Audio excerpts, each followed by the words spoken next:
ಹೇ, ಪಾಲಕ್ ಸೊಪ್ಪಿನ ಪಪ್ಪು ಹೆಂಗೆ ಮಾಡೋದಪ್ಪ ಅಂತ ಯೋಚನೆ ಮಾಡ್ತಿದ್ರೆ ಈ ವಿಡಿಯೋನ ನೋಡಿ. ಹಾಯ್ ಹಲೋ ನಮಸ್ತೆ, ನಾನು ನಿಮ್ಮ ಸುಹಾಸಿನಿ. ಇದು ನನ್ನ ಹೋಮ್ ಕಿಚನ್. ಬನ್ನಿ ಇವತ್ತು ನಾವು ಪಾಲಕ್ ಸೊಪ್ಪಿನ ಪಪ್ಪು ಹೆಂಗೆ ಮಾಡೋದಂತ ನೋಡೋಣ. ಇದು ಯೂಶಲಿ ಆಂಧ್ರ ಸ್ಟೈಲ್ ಪಪ್ಪು. ಇದಕ್ಕೆ ಬೇಕಾಗಿರೋದು 2 ಈರುಳ್ಳಿ, 2 ಟೊಮೆಟೊ, ಶುಂಠಿ, ಹಸಿಮೆಣಸಿನ್ಕಾಯಿ, ಪಾಲಕ್ ಸೊಪ್ಪು, ಸ್ವಲ್ಪ ಹುಣಸೆ ರಸ ಬೇಕಾಗುತ್ತೆ. ಮೇನ್ ಇಂಗ್ರೀಡಿಯೆಂಟ್ಸ್ ಇಷ್ಟೇ.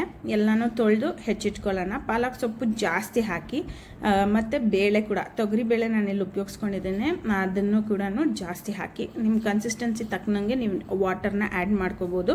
ಯೂಶಲಿ ಗಟ್ಟಿ ಇದ್ದರೆ ಚೆಂದ. ನಾನಿಲ್ಲಿ ಮೀಡಿಯಮಾಗಿ ಮಾಡ್ಕೊಂಡಿದ್ದೀನಿ.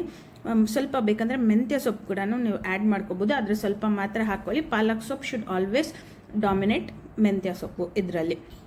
ಹಸಿಮೆಣಸಿನ್ಕಾಯಿ ಕೂಡ ನಿಮಗೆ ಖಾರಕ್ಕೆ ತಕ್ಕನಂಗೆ ಹಾಕ್ಕೊಳ್ಳಿ, ಯಾಕಂದರೆ ನಾವಿಲ್ಲಿ ಬೇರೆ ಏನು ಖಾರದ ಪುಡಿ ಏನು ಬಳಸಲ್ಲ ಇದರಲ್ಲಿ. 3 ವಿಸಿಲ್ ಕೂಗಿಸ್ಕೊಂಡು ಒಂದು ಒಳ್ಳೆ ತುಪ್ಪದ ಒಗ್ಗರಣೆ ಕೊಡಿ.